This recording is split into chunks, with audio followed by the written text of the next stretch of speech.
percepção do todo. E o todo da nossa vida, compreende 3 propósitos. É importante a gente ter isso em mente. Anote isso, que isso não faz parte do nosso conteúdo. Lucas Turmer, obrigado. Letioco também, obrigado pessoal. Vamos lá. Voltando aqui só para fazer essa introdução, enquanto o pessoal vai chegando, é importante você perceber a vida como um todo. E a gente fala muito em propósito de vida. Eu gosto de pensar que a nossa vida, ela tem 3 propósitos. Isso é muito importante você ter essa percepção, tá? Quais são os 3 propósitos, tá? Nós temos o propósito primário, nós temos o propósito secundário e nós temos o propósito supremo. Se você conseguir entender essa composição aqui, a vida vai ficar muito mais simples, muito mais fácil. Por quê? Porque isso aqui engloba o todo. Porque muitas vezes a gente não sabe para onde olhar, a gente não sabe para onde se focar. E se você entender, se você olhar para esses 3 pontos, a vida fica muito simples. O que é o propósito primário? O propósito primário, ele é o propósito interior. O propósito primário, ele diz respeito ao despertar. O que é o despertar? Você sair, justamente isso que nós viemos tratando ao longo da semana, você sair do estado de alienação, do estado de inconsciência, do estado de hipnotização, do estado de domesticação. E isso significa o seguinte, tá? Isso não significa você se revoltar com o mundo. Nada disso, mas você entender quem você é verdadeiramente, você responder a questão mais fundamental da sua vida. A questão mais fundamental da sua vida é justamente quem sou eu. A maioria de nós passa pela vida, a maioria dos seres humanos, a maioria das pessoas passa pela vida sem nunca entender quem elas são. Elas sabem coisas sobre elas, mas o autoconhecimento não é saber coisas sobre si. É saber quem você é para além daquilo que você sabe sobre si. O que você sabe sobre si provavelmente é um condicionamento que você acumulou através das experiências do passado, mas você não é isso. Então o propósito primário tem a ver com o interior, com o despertar. Aí tem o propósito secundário. O propósito secundário é criar. É você criar, a criação. Isso aqui o eu é o não manifesto. O propósito secundário é o manifesto. Quando você pensa, você já cria. O pensamento, ele é uma criação sua. Mesmo o pensamento negativo, mesmo o pensamento inconsciente, aquilo que em psicologia a gente chama de pressupostos mentais, que não é nem pensamento, mas já é um pressuposto. Você já pressupõe, você nem chega a pensar. Então esse é o propósito secundário. Veja, isso é muito importante. Esse propósito, o interior, o despertar, ele é primário. Por que ele é primário? Porque ele vem primeiro. Quanto mais você alinhar o interior, mais o exterior se alinha por si só. A maioria das pessoas não sabe nada sobre o propósito primário e elas ficam duelando, ficam no ringue lutando com o propósito secundário. O interior define o exterior. E o que é isso aqui? Isso aqui é o propósito supremo. O que é o propósito supremo? É o alinhamento do propósito primário com o propósito secundário. Você alinhar o interior com o exterior. Esse é o propósito supremo. Tá bom? É importante você ter essa percepção. Eu sei que isso, eu levo uma semana para aprofundar isso, mas você já parte com isso, com essa estrutura. Agora o resto, você vai ter que, não tenho como explicar tudo aqui, Mas você pega essa estrutura e você começa a refletir sobre isso. Isso já é um avanço extraordinário, tá bom? Pessoal, vamos lá começar. Hoje tem muita coisa por acontecer aqui. Conteúdo pipocando, fechamento. Vamos deixar as pontas soltas e vamos fazer essa nossa reflexão e nossa atividade diária. Lembram? Fluxo de saída determina o fluxo de entrada. Você não pode receber aquilo que você não dá. Aquilo que você acha que o mundo está retendo de você, que o mundo está tirando de você, na verdade é você que está tirando do mundo porque você se acha muito pequeno, você acha que você não tem nada para dar. Quando você não dá, você não recebe. Isso é uma lei. Jesus não disse, quando você tiver muito, dê. Ele disse o seguinte, dai e ser-vos-á dado. Então vamos fazer essa atividade, vamos dar esse conhecimento, essa reflexão que a gente está fazendo aqui para mais pessoas. Eu já vou colocar aqui, apertar o aviãozinho, aí você marca aí pessoas da sua volta, você nunca sabe qual é a semente que cai em terra fértil. Muitas vezes você salva uma pessoa de uma situação que ela está tentando sair, porque as coisas são assim. Então já mandei os meus convites e agora nós estamos prontos então para começar. Vamos lá? Já enviei para 12, diz a Vivarte Música, obrigado, Maicon Herman, tamo junto. Valéria, já compartilhei, obrigado. Vamos tirar então os comentários. Karine Schuch, obrigado pelo selo. Rio das Ostras, Joca tá na área. Leila Schuster, obrigado pela presença nobre. Sandra Francisco na área, vamos lá então. Bom, vamos começar então o nosso trabalho hoje. O que nós estamos fazendo aqui? Nós começamos isso na terça-feira. E o nosso objetivo aqui, ao longo dessas 6 noites, hoje é a última noite, o nosso objetivo aqui é fazer uma série de reflexões, olhar para alguns pontos da nossa vida, para tentar entender como nos libertar dos medos e dos temores que nos aprisionam numa vida pequena. Todos nós vivemos angustiados, sentimento de vazio, de incompletude. A vida às vezes apresenta desafios que parece que fazem com que a vida se torne quase impossível de ser vivida.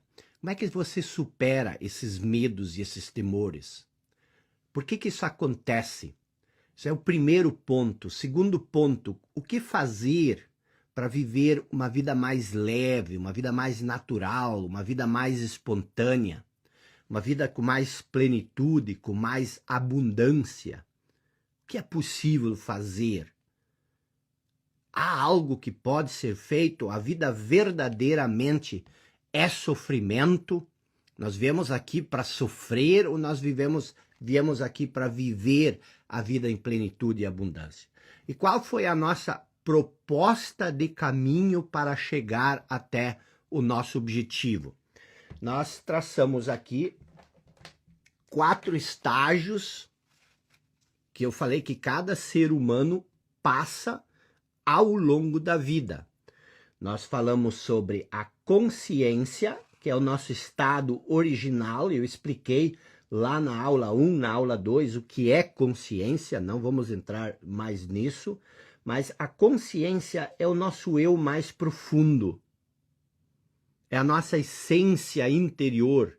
É aquilo que nos conecta com o todo. A mente nos separa do todo. A mente, ela nos separa. A consciência nos conecta. Só que nós nascemos nesse estado de consciência pura, só que nós não temos consciência dessa consciência. Nós nascemos inconscientes desse estado de consciência. A queda é quando nós nos tornamos inconscientes e perdemos a consciência da nossa inconsciência. Chega um momento na vida que nós perdemos essa consciência. A parábola do filho pródigo, que eu expliquei outro dia, ela diria assim, você sai da casa do pai, e aí você fica numa terra distante, numa terra estranha. É a inconsciência inconsciente. E esse é o estado, eu até fiz uma enquetezinha hoje nos stories, esse é o estado da humanidade, tá bom? Eu sei que isso choca, eu sei que isso às vezes até cria uma reação negativa nas pessoas, mas isso é normal, é a inconsciência reagindo à inconsciência, à consciência. Então nós vivemos num estado de inconsciência inconsciente, e essa é a grande armadilha. E eu vi lá que pouquíssimas pessoas colocaram que elas vivem no estado de inconsciente. E eu quero retificar isso, tá? Eu quero que você pense muito, que você preste muita atenção, porque esse é o estado em que a maioria de nós vive. Se você assistiu essa série de aulas, onde nós tentamos chegar, pelo menos a esse nível, onde você passa a ter consciência da sua inconsciência, você talvez tenha alguns lapsos de consciência sobre esse estágio aqui. Mas esse estágio aqui, ele é profundamente enraizado em nós. É esse estágio aqui que cria todo o sofrimento. Se você tem sofrimentos psicológicos, se você sofre de medo, se você sofre de ansiedade, medo psicológico, não o medo instintivo. E algumas ansiedades, obviamente, são biológicas, mas a ansiedade que nasce da relação equivocada com o tempo, tudo isso tem sua origem em ressentimento. Se você está magoado, chateado, se você sofre de inquietação, se você se sente incapaz, tudo isso, nós vimos isso, nós explicamos isso, tudo isso nasce do estado de inconsciência. E obviamente que chega um momento em que você desperta para a inconsciência, você entende que você vive num estado de condicionamento que, por exemplo, para você sair desse estado, você precisa ter a habilidade de parar de pensar quando você quer. Você consegue ficar 1 hora sem pensar? Porque senão você é inconsciente. Ah, mas como é que você diz isso? Porque a consciência é um estado de mente vazia. Lembra que eu expliquei isso? O nosso estado normal não é viver com essa voz na nossa cabeça que nós não conseguimos calar. Porque se você não consegue calar a voz na sua cabeça, você não tem controle sobre o seu pensamento. Se você não tem controle sobre o seu pensamento, é o pensamento que te controla. E isso é inconsciência. O que é a inconsciência? É a identificação com o passado, com o conhecimento. Todo conhecimento é passado. Então você se identifica com o conhecimento e esse movimento mental, lembra? Eu expliquei disso. Essa voz na cabeça, isso é uma disfunção. É disfuncional. Não é porque todo mundo passa o dia inteiro com essa voz compulsiva na nossa mente que isso é normal, que isso é natural. No estado natural, você é livre para pensar quando você quiser. Você tem a liberdade de pensar. Aqui você não tem liberdade de pensar. O pensamento se impõe, ele é involuntário, ele é compulsivo. Vocês perceberam isso? Então, uma maneira fácil de você saber se você vive no estado de consciência, o que é uma pessoa que vive no estado de consciência? É uma pessoa que vive no estado de mente vazia. Aí você diz, você está inventando isso da onde? Não, isso aqui são cientistas, médicos renomados. Ali ele fala wisdom from an empty mind, que significa sabedoria de uma mente vazia, tá? Então, e isso não são livros de autoajuda, tá? Se você olhar, por exemplo, Tomás de Aquino, onde ele trabalhou, isso já foi há 1000 anos atrás, onde ele trabalha ser e essência. Aldous Huxley, que foi um dos maiores escritores na sua época, o divino em nós, se você olhar, por exemplo, isso aqui são filósofos, tá? Isso aqui é um filósofo australiano, David Chalmers, a mente consciente, então isso vem daqui, tá? Daniel Dennett, a consciência explicada. Então, o que acontece?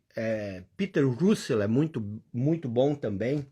Então, isso não são coisas de autoajuda ou coisa assim, tá?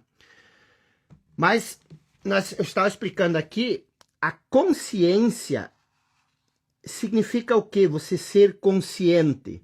Significa você ter consciência sobre a voz na sua cabeça. Você ter consciência sobre o movimento mental. E preste atenção, o primeiro estágio para sair disso é você se tornar consciente da sua inconsciência. E aí você já tem uma consciência aqui, depois você traz essa consciência da sua origem para cá, tá? Então hoje nós vamos ver esse estágio aqui, a consciência consciente. Então basicamente ao longo dessa série a gente trabalhou esses 4 estágios, isso também é muito importante. Eu falei que todos nós passamos por esses estágios. A maioria das pessoas vive a vida inteira dentro do estágio de inconsciência inconsciente e em alguns dias ou algumas horas antes da morte, a pessoa desperta. Ela desperta para a ilusão da inconsciência. E aí, diante dessa ilusão, ela renuncia à ilusão. Você desperta para a ilusão da identificação com a forma, que é a identificação com as coisas desse mundo, que é o estado da inconsciência. Você desperta para isso e você se torna consciente, minutos antes da morte.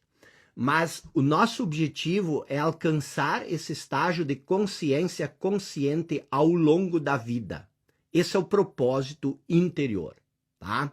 Então nós já vimos esses 3 estágios e hoje nós vamos trabalhar o 4º estágio. Bora lá? O que acontece? Nós, eu e você, como toda a vida, tudo que é vivo busca a evolução. Isso é inerente à vida. A vida, ela quer evoluir. A vida, ela sempre evolui. Não existe involução na vida. E aí vem uma coisa interessante. O que é o oposto da vida? Qual é o oposto da vida? Vou mudar a pergunta. Qual é o oposto da morte? O que é o oposto da morte?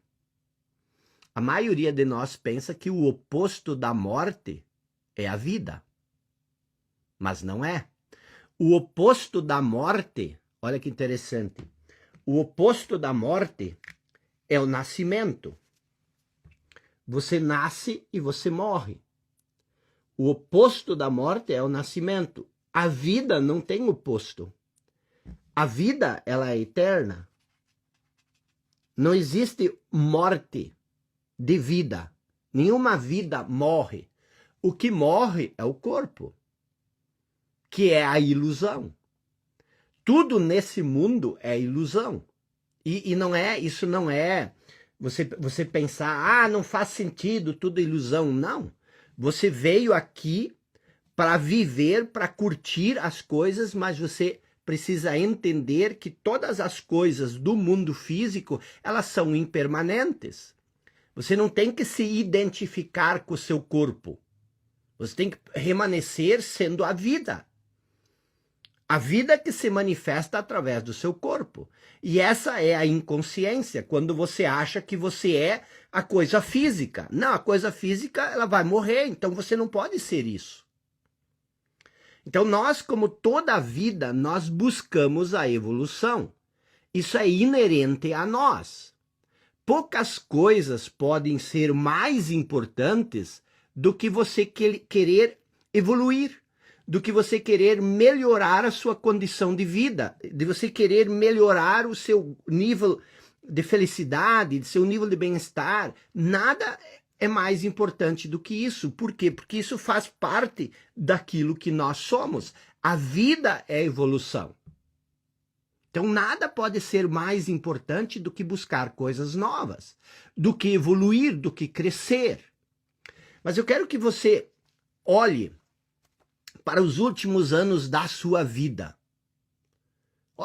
Tire 3 anos da sua vida. Nós estamos em junho de 2023, em julho de 2023. Olhe para julho de 2020, 3 anos atrás. O quanto você verdadeiramente evoluiu, verdadeiramente. Ou você pode pegar 5 pessoas das suas relações que você conhece há mais de 10 anos. Pegue 5 pessoas que você conhece há mais de 10 anos. Pode ser seu pai, pode ser seus irmãos, pode ser colega de trabalho, pode ser você mesmo. Agora, pegue e olhe quanto essas pessoas evoluíram nos últimos 5 anos. A maioria das pessoas não evolui, elas ficam estagnadas num certo determinado estágio. E isso cria sofrimento, isso cria dor, isso cria insatisfação. Por quê? Porque o nosso estado é evoluir. É inerente a nós evoluir. E se nós não evoluímos, isso nos afeta. E aí vem a grande questão. O que nos impede de evoluir? Mesmo que o instinto seja evoluir, é provável, preste atenção, isso não é uma profecia, mas é provável que no ano que vem a maioria de nós esteja fazendo a mesma coisa de sempre, em vez de algo melhor, em vez de algo mais alinhado, mais ajustado com aquilo que a gente quer. E qual que é o grande problema disso? O grande problema são os medos, os temores, são os apegos. Porque a gente precisa entender de onde nasce o medo, de onde nasce o temor. E isso nós explicamos ao longo da semana. Então, a maioria das pessoas passa a vida querendo mudar. A maioria das pessoas passa a vida querendo melhorar. E muitas pessoas se esforçam tremendamente para melhorar, para mudar, mas elas raramente saem do lugar. Quantos anos você passou na escola? Quantos livros você leu? Quantas lives você assistiu? Quanto conhecimento você enfiou nessa sua cachopa maravilhosa durante os últimos anos? E isso, na prática, trouxe muita evolução na prática. Você se considera uma pessoa plena, uma pessoa feliz, uma pessoa abundante? Ou você vive num estado de insatisfação permanente? Porque a insatisfação não é o que nos motiva a crescer. Pode até ser, mas não deve ser. O que nos motiva a crescer precisa ser o entusiasmo. Eu não estou dando essa aula porque eu estou insatisfeito. Eu estou dando essa aula por estar entusiasmado em poder explicar para você o que mudou a minha vida. Não é a insatisfação. Eu sou uma pessoa plenamente satisfeita. Eu estou satisfeito. Mas eu quero crescer, eu estou crescendo. Esse crescimento não vem da insatisfação. Ele vem do entusiasmo, ele vem da própria vida. A vida, uma árvore, ela não cresce porque ela está insatisfeita com o seu tamanho. Ela cresce porque isso é inerente à vida. Então, o que acontece? Muitas vezes, parece difícil mudar qualquer coisa em nós por mais do que alguns dias. Eu lembro disso, eu ia na academia, eu não gosto, eu não sou uma pessoa da academia, eu faço muita atividade física, mas eu não gosto de ir lá levantar peso, de puxar essas coisas, não tem vida nisso para mim. Se você gosta, tá tudo bem, mas para mim não tem. Mas todo mundo dizia que eu tinha que ir para academia, eu era infeliz, insatisfeito e tudo mais.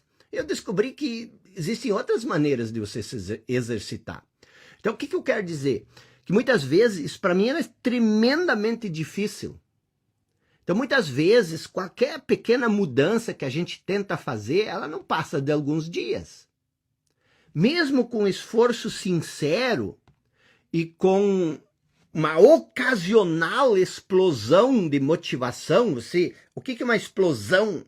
Você sai de um evento, de um fim de semana, ou alguma coisa te motiva, você assiste um filme e aí você vai ter aquela explosão ocasional de motivação e logo você murcha de novo. Qual é o problema? Por que é tão difícil mudar?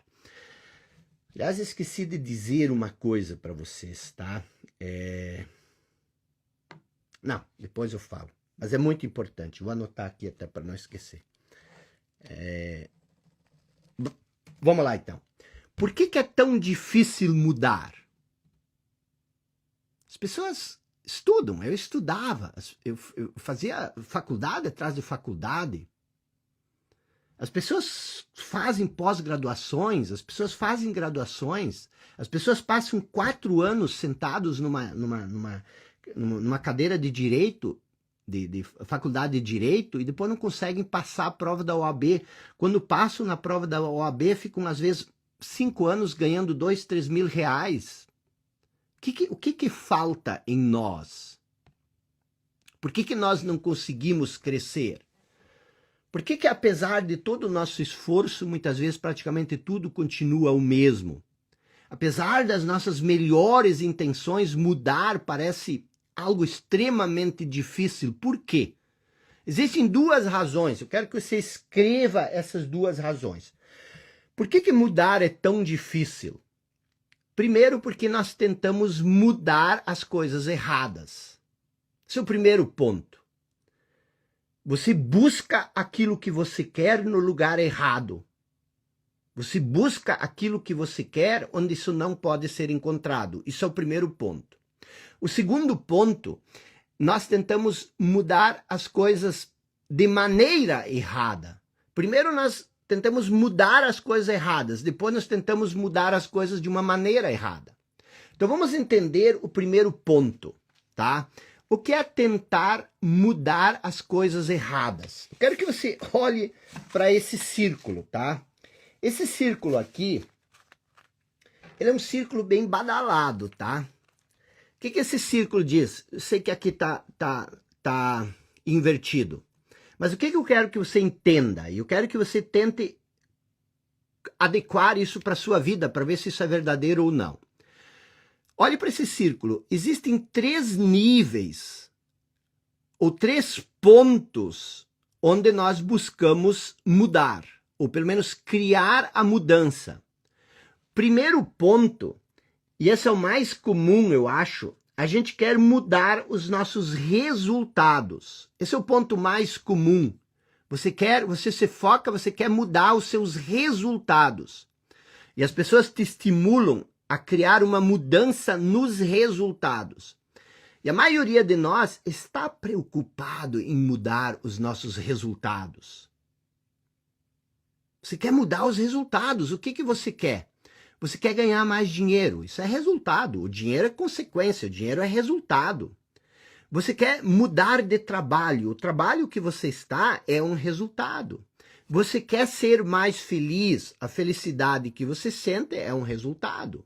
Você quer perder peso. O peso que você tem é um resultado. Você quer concluir a faculdade ou você quer sair da CLT. Sei lá o que você quer fazer. Mas a maioria das pessoas, quando pensa em mudar, elas pensam em mudar os resultados. Se você tem algum tipo de projeção para o mês de julho, não sei se você faz esse tipo de coisa, ou se você tem alguma projeção para o segundo semestre, ou para 2023, talvez você lembre disso ainda, provavelmente as projeções que você fez, as mudanças que você quer, estão associadas à mudança de resultados. Esse é um ponto onde nós nos focamos quando nós queremos mudar. Então, anota aí, nesse ponto, nos resultados, você quer mudar aquilo que você obtém. o resultado que você obtém. Eu preciso mudar meus resultados, eu preciso mudar meus resultados. O foco está em mudar os resultados. Esse é o primeiro ponto. O segundo ponto, outras pessoas, elas pensam em mudar a ação, em mudar os processos. Então, o que elas dizem? Eu preciso mudar os meus hábitos, eu preciso mudar as minhas ações. Vou dar um exemplo. Eu preciso mudar o ambiente. O ambiente é um método, não é um resultado, mas é um meio. Eu preciso mudar os meus meios, os meus métodos. Eu preciso mudar meus hábitos. Mude seus hábitos. Quem nunca ouviu falar isso? Mude seus hábitos e você vai mudar a sua vida. Ou você mudar sua alimentação. Mude sua alimentação. Mude seus relacionamentos. Acorde mais cedo. Isso é uma ação. Tome banho gelado. Leia um livro por mês. Tudo isso são mudanças da sua ação. Tudo isso é um ponto onde as pessoas se focam para mudar. Vá para a academia, saia da CLT, abra uma empresa. Então nós temos o primeiro ponto, que é o foco nos resultados, e ali você quer mudar o que você obtém. O segundo ponto são as ações, os métodos. Aqui você quer mudar o que você faz. Então você acha que mudando o que você faz, você vai ter a mudança que você quer. Então, o segundo ponto são coisas relacionadas à sua rotina, à sua dinâmica. Como eu escrevi aqui, são seus métodos, seus sistemas. Nesse ponto, você quer mudar o que você faz. E existe um outro grupo de pessoas que se focam num terceiro ponto. O terceiro ponto é a mudança da sua identidade. Quem nunca ouviu isso? Esse nível. O que é mudar a sua realidade, a sua identidade? É mudar as suas crenças. Faça uma reprogramação mental. Mude o seu modo de pensar. Elimine as crenças negativas. Mude a sua autoimagem. Desbloqueie a sua mente. O que é a sua identidade? A sua identidade, nós vimos isso. Identidade é identificação. A sua identidade são as suas crenças, as suas convicções, os seus valores, os seus rótulos com os quais você se identifica. São as coisas, a identidade são as coisas com as quais você se identifica. Você não nasceu com crenças pré-definidas. Você hoje pode ser um cristão fervoroso. Mas se você tivesse nascido lá no Oriente Médio, e se os seus pais não tivessem sido cristãos, se a sua comunidade em que você cresceu não fosse cristã, você não seria cristão. Quase com certeza absoluta.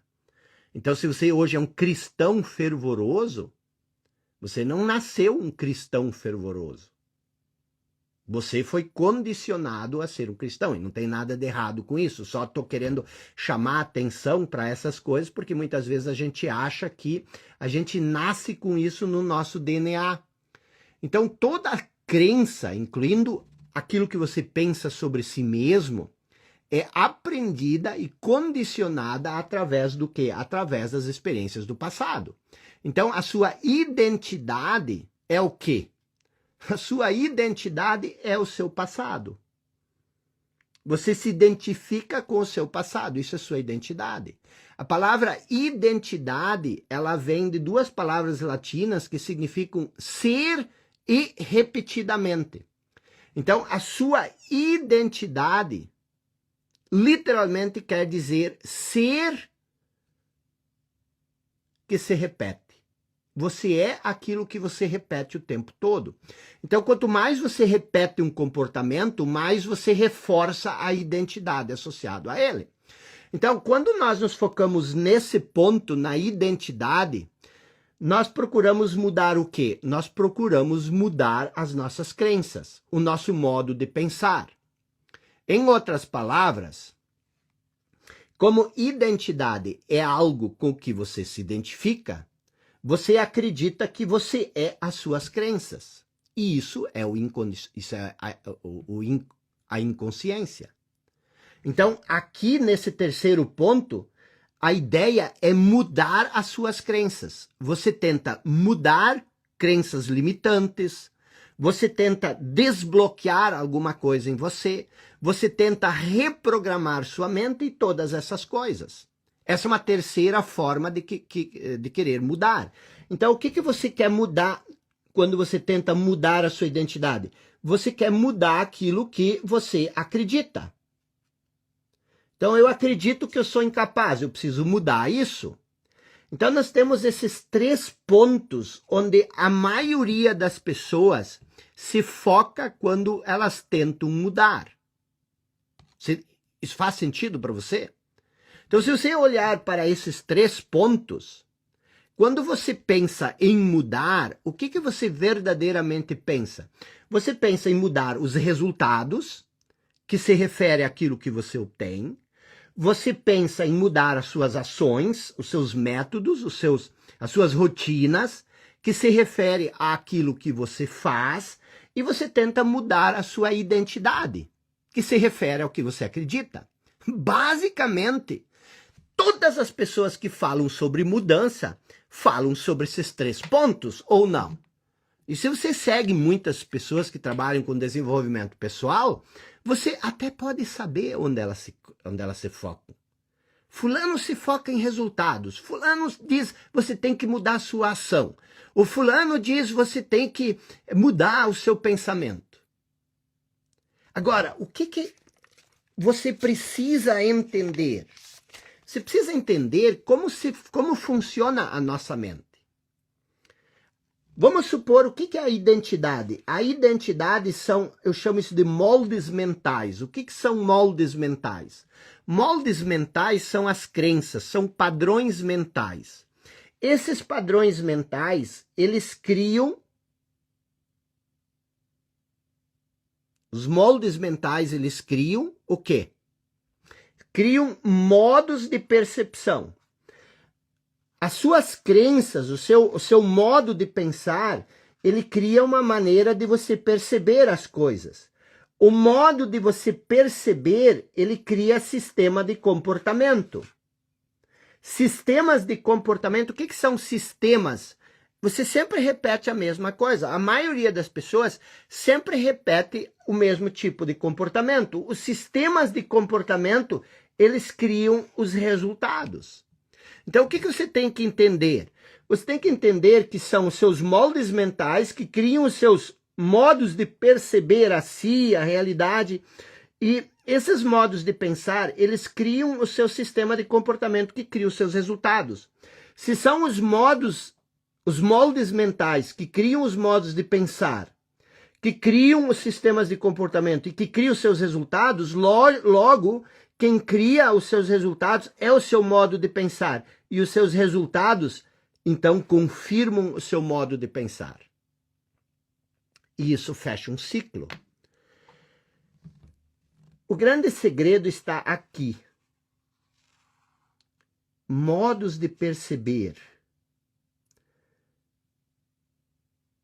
O modo como você percebe a si, o modo como você percebe o outro, o modo como você percebe a realidade, está intrinsecamente ligado aos seus moldes mentais, às suas crenças.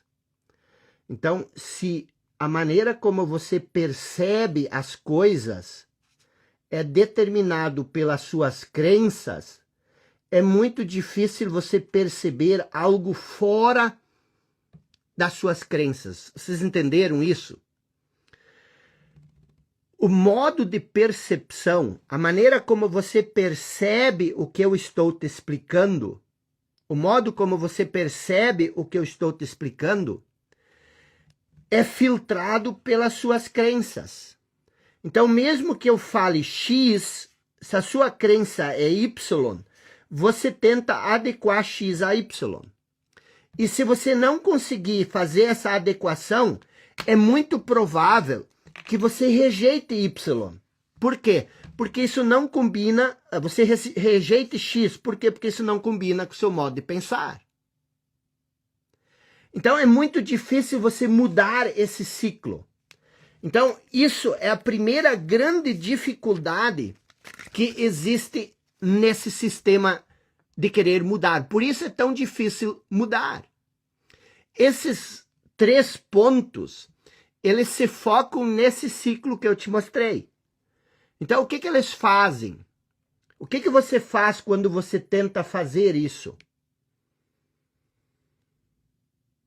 Você tenta aprimorar, você tenta melhorar a lagarta. Porque você ignora um 4º ponto e que nós falamos a semana inteira, que é você transcender a sua identidade, que é ao invés de você querer mudar o que você acredita, você entender que você não é aquilo que você acredita, que você não é a sua identidade. E isso é um salto como a metamorfose. Aqui você fica lidando na inconsciência.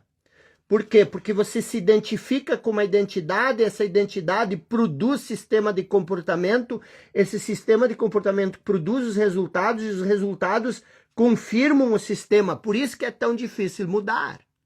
Então, o que é a mudança aqui? O que as pessoas ignoram? Elas ignoram a essência, elas ignoram o eu. Esse é o 4º ponto da mudança que ninguém fala. As pessoas ignoram o seu nível de consciência. Consciência sobre o quê? Consciência sobre esse processo. Você se separa desse processo. No primeiro ponto, preste bem atenção que isso é muito importante. No primeiro ponto, você se refere ao que você obtém. No segundo ponto, ao que você faz.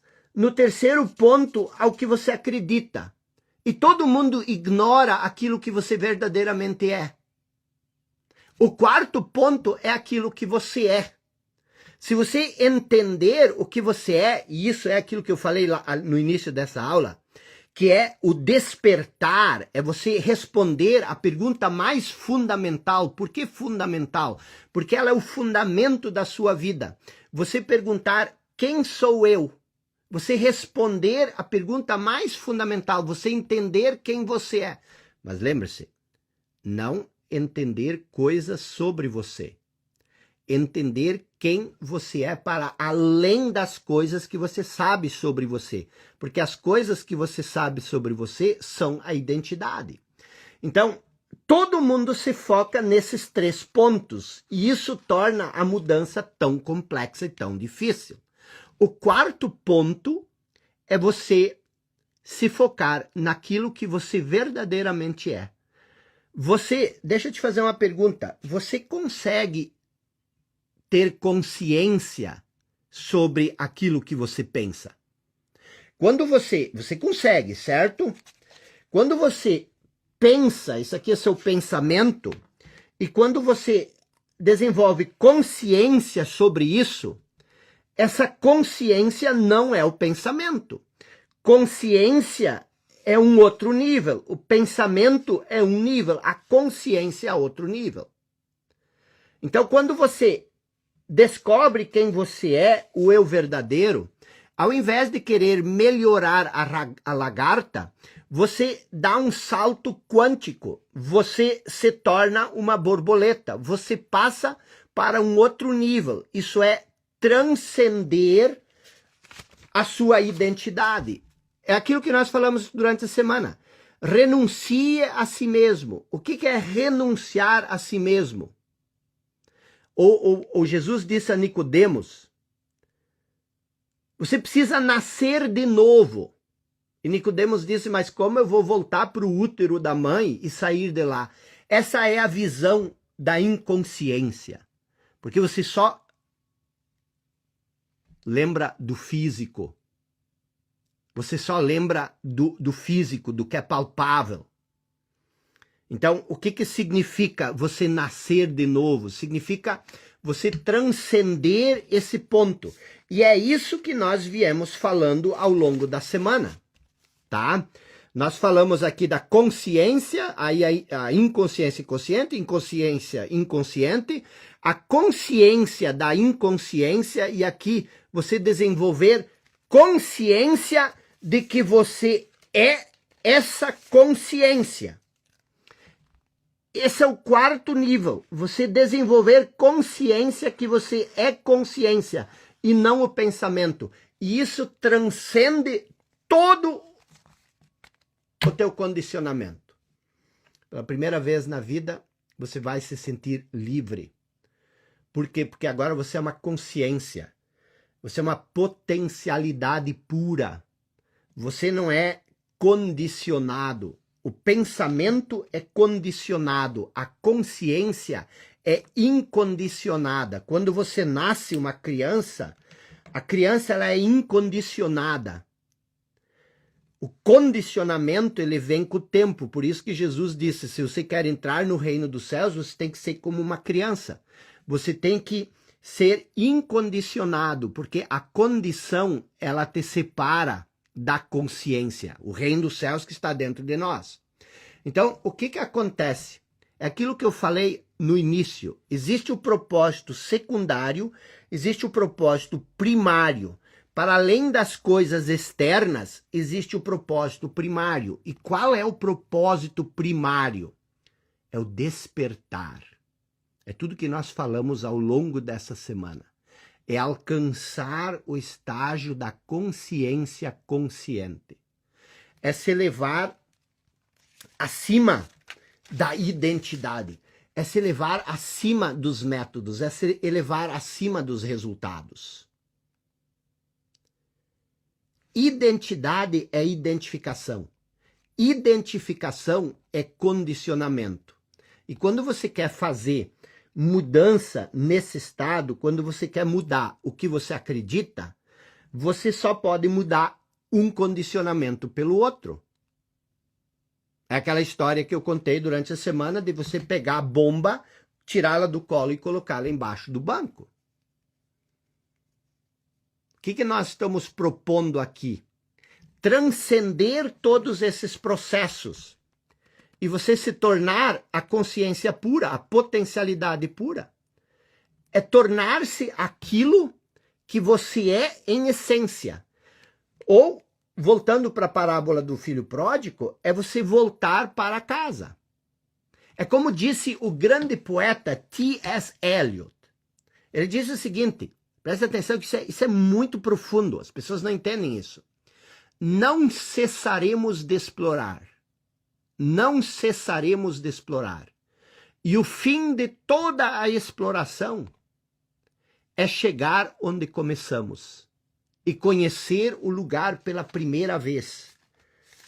Poeta maravilhoso, um dos maiores poetas de todos os tempos. O que ele disse? Ele disse o seguinte, não cessaremos de explorar, nós vamos explorar tudo isso para no fim chegar onde começamos, a consciência. E aí conhecer o lugar pela primeira vez. Porque aqui nós somos consciência, mas nós não conhecemos ela. Consciência consciente. Não cessaremos de explorar. E o fim de toda a exploração é chegar na consciência, onde começamos, e conhecer o lugar pela primeira vez. Olha que coisa maravilhosa. Ou como disse Jesus, conhecerás a verdade e a verdade vos libertará. Aqui você vive na verdade, uma criança vive na verdade, uma criança recém-nascida, sem condicionamento, sem falso eu, ela vive na verdade, mas ela não conhece a verdade. Você precisa conhecer a verdade, conhecer que você é consciência e não todo condicionamento, renuncie a si mesmo. Se você conhecer a verdade vai te libertar. Sempre lembre disso. Não cessaremos de explorar. E o fim de toda a exploração é chegar onde nós começamos e conhecer o lugar pela primeira vez. Isso pode ser antes da morte, mas isso pode ser hoje, isso pode ser amanhã. Você pode fazer isso em vida. Que maravilhoso. Isso é o despertar. O que é o despertar? O despertar é uma mudança no estado de consciência que ocorre com a separação entre pensamento, que são as crenças, convicções, identidades, e a consciência. Ou seja, você tem aqui as suas crenças, as suas convicções, as suas identidades, isso é sua mente, e você tem a consciência. E você separa esses dois. Hoje você vive preso aqui, você acha que você é isso aqui. Você traz uma outra dimensão, que é a consciência. E qual é a mudança que ocorre quando isso acontece? Ao invés de você estar perdido na mente, no seu condicionamento mental, ao invés de você estar perdido nos seus pensamentos, ao invés de você estar perdido na sua identidade, você se reconhece, isso é importante, conhecerás a verdade, você se reconhece a si mesmo como a consciência por trás da identidade, por trás do pensamento. Com isso, o pensamento ele deixa de ter controle sobre você. A mente passa a ser uma ferramenta. O pensamento deixa de ser uma atividade autônoma, involuntária, que se apossa de nós e que conduz a nossa vida, que nos arrasta para lá, arrasta para cá. A consciência assume o controle sobre a identidade. E você não para de pensar. Mas você agora, pela primeira vez, tem a liberdade de escolher pensar. Escolher pensar aquilo que você quer pensar. O pensamento perde o domínio sobre nossa vida e se torna um servo da consciência. Esse é o nosso estado natural. Isso é voltar para a casa do Pai. Qual é a relação entre consciência e pensamento, que é a nossa identidade? A consciência é o espaço onde os pensamentos existem. Só que se você se identifica com o conhecimento, se você se identifica com o pensamento, se você se identifica com a mente, você perde a consciência da consciência. E você se torna inconsciente. Esse espaço, a consciência, só passa a existir de fato quando a consciência, esse espaço, se tornar consciente de si mesmo. Uma coisa é você ter consciência da sua inconsciência. Agora você tem consciência de que você é inconsciente. Mas uma coisa bem diferente é o próximo estágio, você ter consciência de que você é a consciência e não o pensamento. Isso é mais profundo ainda. A consciência, essa consciência, aquilo que você é em essência, como eu expliquei na aula 3 ou 4, é a ligação com algo maior que a sua identidade. Que é, você pode chamar isso como você quiser, que é a fonte, que é a inteligência infinita, que é o todo, é a consciência que nos conecta com o todo. Se você não tem consciência da consciência, você é como um ramo cortado da videira. Você não tem mais conexão com o todo. Todas as suas conexões são mentais. A sua relação não é com a realidade, mas com os conceitos, com os rótulos. Então, o que é o despertar? É subitamente você se tornar consciente dos tipos de pensamento que você costuma ter, sobretudo os negativos e os persistentes, aqueles que conduzem a sua vida, que formam a sua identidade e com os quais você pode estar identificado durante a vida inteira e não perceber isso. Quando você se torna consciente, você se torna presente. Você passa a ser a vida e não a condição de vida. A condição de vida é passado e futuro. Expliquei isso na aula 4. A condição de vida é uma coisa, a vida é outra coisa. Você se torna presente, você se torna livre, você passa a ter escolha sobre o pensamento. A vida se torna leve, espontânea, natural. Então, por que é tão difícil mudar? Porque nós tentamos mudar no nível da nossa mente, da identidade, ou da ação que nasce do nosso modo de pensar, ou dos resultados que são consequência de tudo isso. Se você não quer acreditar em mim, acredite no velho e bom Albert Einstein. Ele disse que os nossos problemas, os problemas da nossa vida, não podem ser resolvidos no mesmo nível de pensamento. Ou seja, no estado de consciência em que nós os criamos. Os problemas da nossa mente não podem ser resolvidos no nível da mente. Você precisa transcender, você precisa trazer um novo estado de consciência. Isso faz sentido para você? Você consegue captar isso, a profundidade, a transformação que existe nisso? Você consegue perceber isso?